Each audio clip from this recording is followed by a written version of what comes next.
Ini tuh sihir kata dia. Kalian mau dibedah-bedahi sama kertas ini saya Iya. robek nggak ada gunanya kan. Kalau emas itu kain pecah itu kan kecil-kecil buat bisa beli sesuatu kata dia.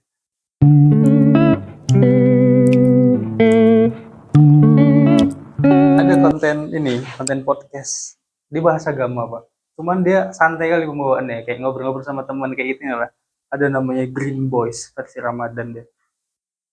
Jadi cepet naik akun mereka pak karena lucu, tapi ada isinya gitu-gitu. Oh, Coba coba lihat itu Green Boys itu. Green Boss. Iya. Yang saya nengok baru itu di mana?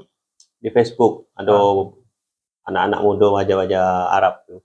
apain mereka? Iya nanya-nanya, apa paman? Percaya tidak paman sama kiamat? Nah, gitu. Ah, iya iya iya. Ada, pernah Ada nengok. konten kayak Itu. gitu. Iya iya iya. Oh, anak-anak muda ganteng wajah Arab lah. Ah, ah. Yang pertama itu yang bikin konten kayak gitu yang saya bilang sama bapak itu. Dia sama bapak yang ngobrol tuh, diputar video kan. Soalnya ada kejadian tentang konflik suami istri kan. Hmm. Tunjukin sama bapaknya. Menurut ayah ini gimana? Nanti di komentar ayahnya. Itu ya kontennya. Nanti ada konflik ada masalah lagi dengan sama ayahnya. Nanti dia cuma dengerin pendapat ayahnya aja. Rame tuh pak. Hmm. Sampai diundang jadi pembicara. Ya. Masalah parenting diundang itu bapak sama anak itu tuh. Karena viral. Oh. Sekarang the power of viral ya. Iya. Sekarang kalau udah viral itu gampang pak ngasilin duit pak. Buka rezeki ya. Iya. Makanya Oke. sekarang apapun yang dikerjain kontenin. Kalau di TikTok lebih aneh lagi pak. Ada orang apa dia bikin Nah, TikTok. kulit lumpia. Ah. Dia live pak. Yang nonton tuh 6.000, 7.000 orang. Ini 7.000 orang ini nggak gabut semua apa gimana? Iya. Pengen kulit lumpia aja pak. Iya. Menurut saya Kalau fake account enggak. nggak tahu lah. Tapi 7.000 orang pak. Dan ini aktif komen. Itu bahan-bahannya apa aja pak? Banyak orang nganggur jam produktif itu pak. Karena kalau di apa namanya? Pernah lah nengok di Facebook itu kan orang live orang jualan di kayak di Tanah Abang gitu kan. Iya. Nah, orang jualan di Tanah Abang itu dia live itu kan rupanya live-nya itu tidak cuma satu HP. Oh, Wah, banyak. mungkin ada 100-200 HP lah di depan dia ini. Nah, Oh. Berarti banyak akun dong dia. itulah. Berarti bukan banyak yang nonton, banyak banyak akun dia. Iya. Jadi ada cewek Heeh. ya jualan itulah Iya. live live Iya, iya. nyoba-nyoba baju segala macam. Jadi dia budak cuman terus ada lampu yang bulat itu tahu kan? Ah, lampu bulat itu Lighting itu ada ya. beberapa itu kan. Nah, dari POV-nya itu bukan POV si cewek ini, POV-nya dari si apa namanya? Tukang anunya lah, tukang shootingnya lah. Nah, begitu di POV-nya beda, wah, aduh mungkin 100 atau 200 HP dah. Lumayan juga modalnya itu ya. Wah, tapi di Cina, di Cina. Oh, Tanah Abang tadi Pak bilang. Nggak kayak Tanah Abang. Oh, Tapi itu di Cina. berarti works itu Pak. Ya, nggak tahu lah. Maksudnya dengan modal segitu ya. Berarti berhasil ya dengan cara kayak gitu tuh meraup keuntungan. Kemungkinan dia buka banyak toko dia kayak online shop itu kan. Kalau misalkan taruhlah 200 HP aja. Masing-masing HP ada 2 kartu. Iya. Alah 400. Ya itu. Iya. 400 yang nonton live dia. Itu bukan yang nonton Pak jatuhnya Pak. Ada 400 akun yang live dengan nama yang berbeda tapi itu produk yang ditawarkan. Itulah kayak gitulah. Itu kan masif kan. Iya, berarti itu ya. Iya betul. Berarti mereka ngegenjot persebarannya biar banyak gitu. Muncul di mana-mana ini si produk ini muncul di mana-mana gitu betul. Oh, gila. Wah. Jadi kayak apa? Ya itu tadi lah ujung-ujungnya manipulatif ya. Iya sih. Tapi kan nggak salah juga sih. Ya nggak salah nggawe dajal. Nggawe akhir zaman kayak gitu. Memang sudah masanya kayak gitu kan. Iya kan? Masanya sudah kayak gitu. Mana lagi? Karena kan dajal itu kan manipulatif kan. Sihirnya. Nah itu tadi. Kadang definisi sihir itu kan magic gitu. Enggak. Kita aja nggak tahu lagi ngapain. Kemungkinan kita kena sihir gitu. Ya. Kita nggak sadar nih. Nah, sihir yang paling besar zaman kita ini kan uang. Ah itu betul itu. Nah, itu sihir itu. Dan kita hidup di dalamnya. Nggak bisa lepas. Nggak bisa, betul. Itu loh. Kamu tahu kan itu sihir kan? Tahu.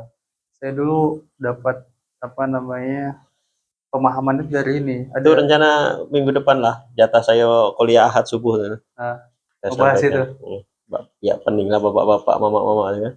Mereka bilang, aduh, Ini ustaz dari mana lahir. kata dia. Jadi kita Nggak mau nyadarkan aja Iya. bahwasanya kita ini hidup di dunia sihir rupanya. Iya. Dan kita nggak punya power buat lepas juga. Ya, Ada dulu itu Ustaz, Pak. Dia menggambar-gambarkan kita kembali ke dinar, kata dia gitu. Jual beli itu ya pakai emas gitu. Karena dinar kan dipecah pun tetap laku dia. Kalau uang keras kan dirobek kayak lagi nilai. Ada nilai intrinsik cuman gitu. kalau sekarang memang nggak praktis lagi. Nggak praktis karena ini kan, karena dalam komunitas yang luas. Dia punya komunitas sendiri dia. Dia Iya. bikin pasarnya dia. Dari yang kecil-kecil dulu dia. Cuma Ya, ketangkap dia, Pak. Ditangkap di penjara dia. Dia itu menginisiasi supaya jual beli itu pakai emas, ada komunitas, ada pasar sendiri. Ngapa di penjara? Nggak tahu, kayaknya merugikan BI deh, Pak. Karena nggak liquid lagi, nggak ada perputaran uang kertas lagi. Ya enggak, ya. Kalau masif ya. Kalau masif memang ya. Coba nanti coba cek itu pasar ini. Pasar Jatuhnya itu barter sebenarnya. Kalau, nah betul. Kalau iya. apa namanya, kalau pakai hukum jual beli sekarang, jatuhnya barter. Misalkan 1 dinar ini atau 1 dirham lah, 1 dirham itu kan sekitar 160.000. Nah, 1 dirham ditukar dibarter sama 1 karung beras misal. Nah, jadi tapi kalau masif itu ya roboh memang. Kalau memang apa namanya bisa masif mempengaruhi ekonomi negara karena uang sihir itu tidak laku lagi jadinya. Nah itu dia komunitasnya itu menurut besar, Pak. Saya lihat dia bikin ada kayak blok jalan gitu, dibikin pasar-pasar itu dan orang udah mulai rame. Tapi rame. Yang rame itu konten dia, Pak, viral di mana-mana. Itu mungkin yang bikin BI itu panik ya. Ya panik aja. Kalau apa namanya gerakan dia itu dipersenkan aja tidak muncul, masih 0,0. Betul ya. Cuman mungkin takut ini jamur di mana-mana takutnya. Itulah. Nggak tahu sekarang udah lepas apa, lupa namanya siapa. Pokoknya tiap dia muncul di medsos dia yang tadi mah di narasumber dia masih bahas itu. Ini tuh sihir kata dia. Kalian mau diberbudaya sama kertas ini? Ini saya robek nggak ada gunanya kan? Kalau emas itu kain pecah itu, kain kecil-kecil buat bisa beli sesuatu kata dia. Ya juga. Sihir memang karena apa? Duit 100.000 tuh modalnya paling cuman 500 perak. Iya. 500 rupiah. Cuman nominalnya bisa jadi untuk 100.000 kan. Berapa untung dia? Tapi dulunya itu sebenarnya kertas itu sebagai kayak kwitansi menjamin barang itu dulu ya. Itu kan terakhir kan sampai Perang Dunia ke-1. Jadi duit yang lembaran-lembaran tidak berguna ini kan, kertas itu tuh kan dijamin sama emas. Iya. Dijamin sama emas. Berapa dolar dijamin sama sekian gram emas. Nah, keenaan lah. Mana? Kita pun tidak tahu Mas Union ada atau tidak di Amerika. Sekarang itu mereka kan orang Federal Reserve itu kan. Jadi mereka tuh bisa ngasilin uang dari udara. Nah ya, thin air kalau bahasa Arab. Nggak ada apa namanya? Pokoknya underlying nggak ada. Iya. Ya underlyingnya kan awalnya itu emas. Sekarang penjaminnya. Sekarang mau aku butuh, aku cetak. Aku cetak. Dan mereka, dan gini dia Pak, kan kalau di situ banyak-banyak kan jadi inflasi tuh, ya, seluruh masyarakat ya. Jadi mereka itu caranya dicetak, dipinjamkan. Jadi baliknya itu dalam bentuk nilai yang sebenarnya ya dia. Tahu nggak maksudnya? Jadi misalnya Indonesia tuh zaman Soeharto dulu kan, Pak Harto itu kan terjadi inflasi besar-besaran. Itu karena banyak jenderal-jenderal itu nge-printing money dia. Makanya banyak uang beredar di masyarakat, naik rupiah sampai 16.500 itu. Sekarang pun sudah. Ya sekarang ya itulah. Sekarang nggak tahu lagi. Nah sekarang sama 16.500. Jadi kalau apa namanya Federal Reserve itu mereka bilang mereka ngasilin uang nih, tapi kan IMF kan minjamin uang ke negara-negara. Ya. Mereka ngasilin uangnya dari uang bohongan, tapi mereka dapat timbal balik hasil minjamin ke orang itu uang asli gitu loh, nilainya asli gitu loh. Itu jadi mereka kayak nggak punya modalnya zero tapi ngebalikinnya itu pakai nilai yang sebenarnya gitu loh. Yang kerugian ya orang-orang yang minjem tadi gitu. Ya itulah, memang kayak gitulah. Itulah saya bilang sihir itu. Kayak mana kita lepas dari sihir itu kan? Mungkin kalau umur kita tidak bisa lagi lah sampai meninggal gitu. Kenapa? Ya karena saking kuatnya sihir itu mencengkram kan, apalagi sekarang ditambah apa namanya, semakin berubah. Yang tadinya sihirnya masih ada barangnya, masih ada kertasnya nih. Iya. Nah, sekarang sihirnya cuma angka di layar HP. Nah, Nah, itu lebih menakutkan lagi. lebih parah lagi kan.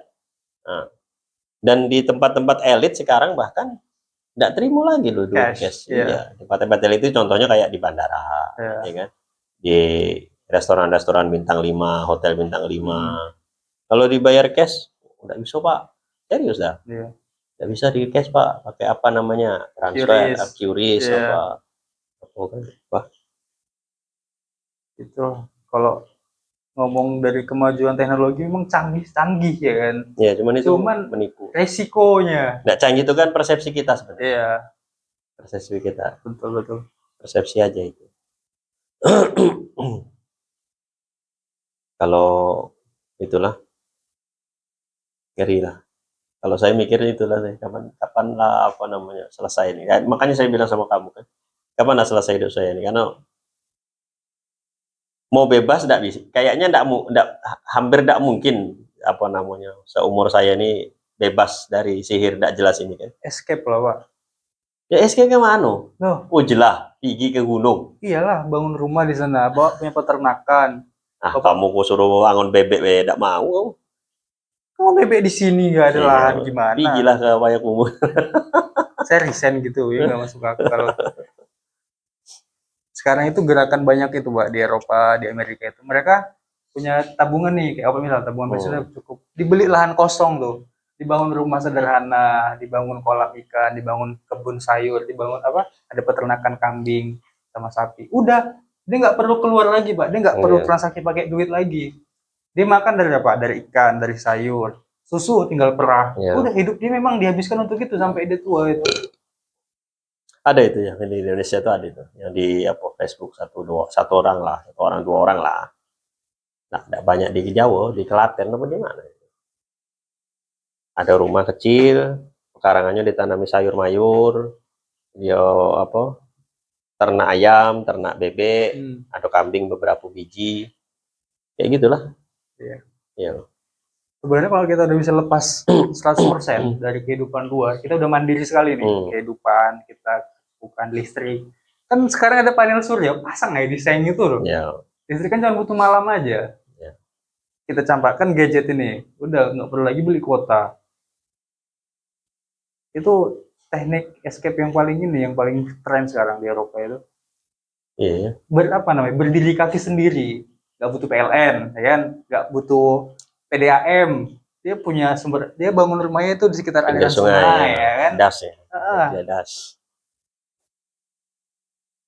Saya udah ada rencana kayak gitu juga, Pak.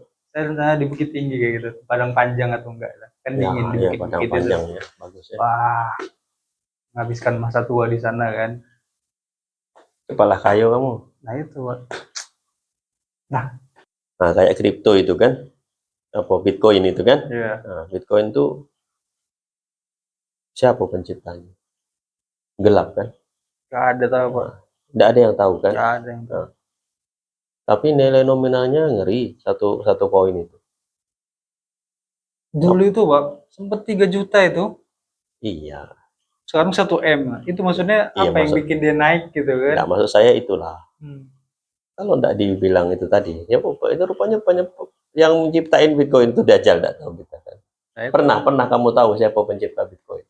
Dan masalahnya perusahaan-perusahaan besar itu di luar negeri itu, yang capital holder itu, megang saham itu, mereka rela lo beli Bitcoin banyak-banyak, ngorbanin uang mereka. Itu maksudnya apa gitu loh? Enggak tahu saya. Itulah makanya itu antara kita itu yang bodoh nggak tahu apa, mereka pinter tahu kuncinya, atau memang ini propaganda supaya orang itu ke sana gitu loh. Bisa jadi, ya kan. Itulah makanya saya bilang sihir itu berjalan 2 arah dia. Ngeri. Bitcoin, siapa pencipta Bitcoin? Nggak tahu yang saya nggak ada satupun artikel di Google itu yang nyebut siapa pencipta Bitcoin. Nggak ada. Masih mending pencipta Alibaba, Jack Ma, ada manusianya kan? Iya. Nah, pencipta Huawei siapa? Pencipta Samsung siapa? Pencipta Bitcoin. Dan apa namanya koin kripto yang lain nggak ada. DDR lah, inilah, nggak ada satupun siapa pencipta Bitcoin yang bisa bikin apa namanya cracking bisa sampai bisa satu rumah ini isinya komputer semua untuk nambang katanya. Apa ide? Nah, siapa kamu bikin, coba kamu bikin, kamu pas bareng-bareng tidur di rumah, kamu bayangi siapa pencipta Bitcoin yang satu koinnya yang dari yang tidak bernilai bisa sampai miliaran rupiah. Kalau ini Pak, dulu memang nggak bernilai dia, cuman gara-gara orang yang banyak punya jadi bernilai dia. Itulah sihir itu Gus. Makanya siapa itu di balik itu? Kamu coba kamu renungkan itu. Kamu apa namanya? Kamu tadaburi.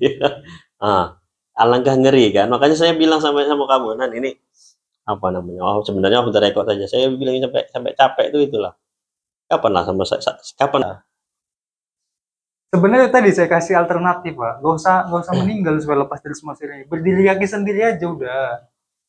Kemana gitu, tapi jangan sedikit pun ada keinginan atau kebutuhan itu masih bergantung sama orang lain. Udah selesai. Ya kita tiba-tiba nanti tahu-tahu Dajjal udah keluar.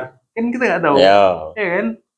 Tapi kan orang-orang yang masuk hutan kan aman. Selamat. Yang masuk-masuk gua kan aman, selamat. Ya. Itu masih bisa alternatif kalau misalnya pengen lepas 100% nggak mesti meninggal juga lah. Ya makanya saya nggak mesti meninggal. Maksudnya bebas itu kan kapan waktunya gitu. Nah. Saya lagi senang nengok video Arab-Arab Baduy saya. Iya, kan mereka di gunung-gunung gitu. Nah, itu. Wih, keren itu. Tinggal di penernakan ultra mereka banyak ya. Di gua-gua mereka masuk ke gua-gua tuh. Ya. Karena adem kalau musim panas di sana itu. Butuh apa? Ada kurma. Butuh apa? Ada madu situ, Bah. Entah betul tidak lah, tidak tahu lah saya kan. Tapi kayaknya enak kali ya juga. Itu tadi karena mereka itu tidak terikat banyak hal dengan dunia luar itu loh. Iya, betul. Semakin kita terikat, semakin gampang dikendalikan. Itu yang kuntinya. Betul. Itulah. Apa dulu? Kalau orang-orang kayak sekarang itu ada namanya nih, Pak. Aliran fire. Apa itu? Free Fire itu game tuh. Iya. Bapak tahu game Free Fire? Bapak main kan? Enggak lah, enggak main lah. Tahu dah, ML, taunya. Jadi iklannya muncul kalau. Oh iya. Buka Google Fire muncul. Itu aliran ini orang-orang yang pengen pensiun dini. Fire early. Apa kepanjangannya itu ya? Pokoknya retire early lah, RE-nya itu dia. Jadi dia nabung nih. Nabung dari semua penghasilan dia. Misalnya dia udah targetin di umur saya ke 50 nanti, saya udah sampai di mana ketika saya udah nggak kerja lagi, saya udah dapat passive income dari investasinya dia misalnya. Dari reksadananya gitu. Jadi udah setelah dia udah dapat di angka itu, dia bakal pergi ke desa-desa yang kehidupannya itu tenang, santai, murah gitu. Jadi hidup dia menghabiskan waktu aja sama tinggal nunggu cair tahunan lah persenan dari reksadana dia gitu-gitu ya. Slow living maksudnya, slow living. Hidup dia udah menikmati hidup keliling paling yang ngurus anak, tapi nggak ada lagi berhubungan dengan pekerjaan, nggak ada. Kebanyakan mereka jadi ini lah, jadi konten kreator menceritakan keseharian. Setelah udah nggak ngantor ngapain nih? Oh ya, ada banyak itu di Facebook itu. POV mantan pekerja pegawai bank. Slow living. Tapi saya tidak percaya itu. Tidak percaya. Nggak kerja deh gitu. Tetap kerja deh. Bukan apa ya? Tidak. Ya itu tadi lah. Kalau medsos ini kan teori saya itu tadi kan 1% saya tidak percaya sama sekali. Yo, yang dia munculin di situ ya yang enak-enaknya aja. Yang tidak enaknya misalkan tidak bisa makan, tidak bisa apa kan, tidak bisa dimunculin sama dia. Saya tidak percaya itu. Kecuali ya dia keluarga sultan mungkin lah. Tapi tetap ada ini Pak, ada hitung-hitungannya deh, make sense ya. Jadi dia itu Ada, dia pun pengeluaran bulanan. ujung-ujungnya dia nawari kelas, Gus. Oh enggak lah, jangan yang kayak gitu. Ada yang kayak gitu. Berarti dia masih butuh duit. Nah, kalau itu kayak gitu. ada tuh yang nawari kelas. Berarti bukan sharing dia tuh, nyari ini komunitas, dia bikin komunitas. Yo, kalau apa namanya tertarik, klik caption. Iya. Ampun. Klik link di bawah ini dan join gitu. Ya.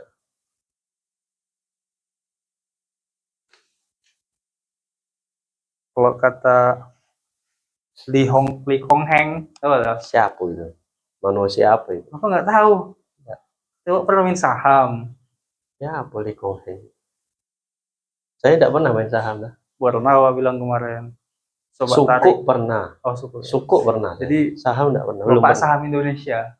Oh, tahu. Nah, tapi namanya bukan Indonesia tuh, Li Heng. Iya, dia nggak ganti nama. Dia lah orang Cina yang nggak ganti nama. Dia orang Cina kan ada nama Indonesianya kan. Jadi dia bilang gini, kalau orang beneran kaya, dia tuh ngasilin uang dari saham dia, bukan dari buka kelas dia. Jadi jangan ikut orang-orang yang buka kelas, kata dia. Ya, betul, itu betul, itu setuju. Itu statement dia. Jadi dia biasa dia biasa diundang lah ke acara-acara ekonomi, acara saham gitu. Tapi dia nggak pernah nonton, karena emang kerjaan dia cuma analisis perusahaan, terus invest. Itu udah besar kali dia. Iyalah, kayak Tom Lembong lah. Iya, betul. Tom Lembong. Itu. Jadi kalau misalnya kita lihat kehidupan orang kayak Sempurna sekali itu dia nawarin kelas, berarti dia hidup dari situ sebenarnya tuh. Dari jualan itu lah, motivator dia cuma ujungnya. Gitu. Banyak itu macam-macam, ada yang di Jogja hidupnya, yang slow living itu kan. Rata-rata di Jawa lah sana lah. Dia cari tempat yang biaya hidupnya kecil. Gak mungkin dia slow living di Singapura. Jeblok kantongnya kan. Kadang ya mungkin ada yang betul, ada yang tapi saya enggak, itu tadi lah, kalau saya di medsos ini enggak percaya pun 100% pun. Dan rata-rata anaknya masih kecil-kecil. Ya, masih ya SD lah, paling besar SD lah. Tapi sekolah internasional, Pak. Enggak tahu saya. Enggak tahu sekolahnya internasional. Makanya dia suka kelas supaya tercukupi itu sekolah anaknya tadi. Ada yang buka minimarket di desa, di pinggir desa, slow living. Ada yang itu tadilah apa namanya. Nah, yang kayak di Facebook ini kayak katanya jualan PDF tuh apa katanya? Oh, Bapak itu bikin buku nih, bikin modul. Cara menyeleksi karet yang baik dan benar. Bapak jual PDF-nya ke orang-orang. Jadi satu produk ini bisa laku banyak karena dia tinggal di copy mengcopy aja. Oh gitu. Ibaratnya itu jualan apa namanya? Iya, jual digital. Iya, jual digital katanya. Jual digital itu satu. Berarti intinya jual e-book lah ya. E-book. Jual e-book lah. Oh, itu baru paham. Kalau istilah saya kan yang saya pahami kayak itu lah, jual e-book.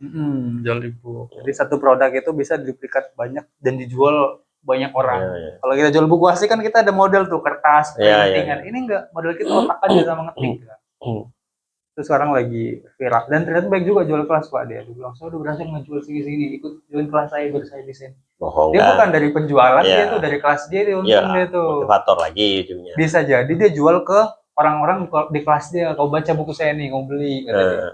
Jadi penjualannya dari orang-orang masuk kelas dia gitu. Daftar ke kelas dia dapat gratis e-book gitu kan. Hitungannya itu penjualan sama dia ya kan. Wah. Apa namanya, aset digital ya itu. Kalau kita punya bikin modul kan, bisa kita sebar, ada yang mau beli gitu. Kamu lah, kalau kamu masih lah itu, Gus. Ilmu saya belum banyak, Pak. Generasi kamu tuh bisa, kalau saya antara sudah malas satu, yang kedua mungkin lemot lah sudah otaknya untuk gitu. Enggak juga. Mungkin background Bapak juga kali. Kalau Bapak dari muda itu rajin nulis, justru di usia segini Bapak pasti produktif sekali. Iya. Iya. Karena udah punya banyak waktu luang kan. Orang tua itu bakal ngerjain sesuatu yang dia sukai di waktu luangnya itu. Kalau hobi nulis terus dia tuh. Apa hobinya, Pak? Apa hobinya nyuruh orang gitu, kayak Pak dikasih kerjaan terus tuh. Nulis itu termasuk lah, cuman enggak dikembangkan aja. Kalau dari kecil sebenarnya hobi bahasa. Ya pelajaran bahasa Indonesia saya bagus. Dari SD, SMP, SMA. Cuman ya mungkin enggak dikembangkan lagi lah, terkubur. Anak saya hobi nulis. Yang mana? Yang paling besar. Oh, yang di Jogja. Ya, adalah 1 atau 2 kali itu dapat. Ada bikin blog nggak dia? Nggak. Itu tulisannya dia Komunitas. Oh. Di komunitas dia. Jadi kata ulama kalau kita mau hidup 1000 tahun, ya, kita harus menulis. Ya, menulis. Kau boleh mati, tapi tulisanmu hidup abadi. Dan kita dianggap hidup jadinya kan, karena dibaca itu karya-karya. Kayak imam-imam mazhab lah. Imam mazhab kan Syafi'i, Hanafi. 1300 tahun yang lalu masih dikenal orang. Itu teknik memperpanjang usia itu. Ya. Betul.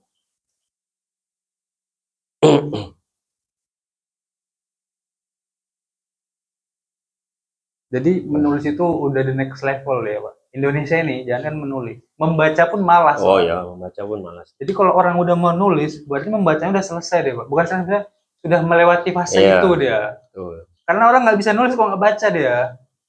Makanya Indonesia itu jauh sekali dari Tenggara itu di bawah Vietnam. Vietnam udah tinggi kan mereka dalam membaca itu. Jadi Indonesia itu ketertinggalan jauh lah. Kita lebih suka nge-scroll video-video 10 detik gitu. Ya, daripada nonton YouTube yang sejam 2 jam. Nonton film. Dan film itu kan ini ya, keseluruhan dia tahu dari panjang sampai kalau enggak, kita suka yang potong-potongan tuh. Iya. Enggak, itu aja perbandingannya ceramah sama-sama Ustaz Somad nih misalkan atau sama-sama Gus Baha. Yang full pengajiannya 1 sampai 2 jam. Dikit yang nonton. Atau nonton yang sepotong-sepotong yang short video. Iya, yang kan? Short betul. Itulah yang ditengok orang. Kalau yang 1-2 jam, 1 sampai 2 jam itu mana lah ditengok. Dia nggak mau meluangkan waktunya untuk itu. Iya. Gitu. Ada namanya nih penelitian brain rot namanya. Brain rot itu otak kita ini akan semakin lemah karena mengkonsumsi hal-hal yang cepat dapat efek. Instan. Jadi efeknya langsung, kita nonton 2 detik langsung dapat efeknya. Oh, menarik gitu misalnya. Tapi kan kalau kita nonton film ya, kan kadang konfliknya itu setelah 1 jam baru ada konflik gitu ya. Jadi kita sabar tuh, otak kita mencerna ini, menebak-nebak ini di mana nih. Atau baca buku lagi, baca buku itu kan memaksa otak kita imajinasi kan. Kita baca cerita tuh, yang bikin karakternya otak kita sendiri, lokasinya di mana otak sendiri. Makanya beda deh anak-anak yang suka baca sama anak-anak yang nggak suka baca ketika dia udah masuk ini tingkat universitas itu. Susah belajar. Kalau kata Pak Anies itu sebenarnya minat baca orang Indonesia itu banyak. Kata siapa? Kata Pak Anies Baswedan. Oh, Anies. Karena dia dulu kan mantan menteri pendidikan, dia bilang minatnya tinggi, cuman daya supaya dia bertahan baca sampai selesai itu nggak ada. Daya bacanya lah. Intinya ada minat dibaca nih 2 halaman, udahlah, gitu loh. Cari buku lain lagi yang sekarang menarik, sampai lagi buka lagi, tapi nggak selesai. Jadi yang perlu ditingkatkan itu daya bacanya. Seberapa lama dia mampu menyelesaikan 1 buku itu, gitu loh. Wah.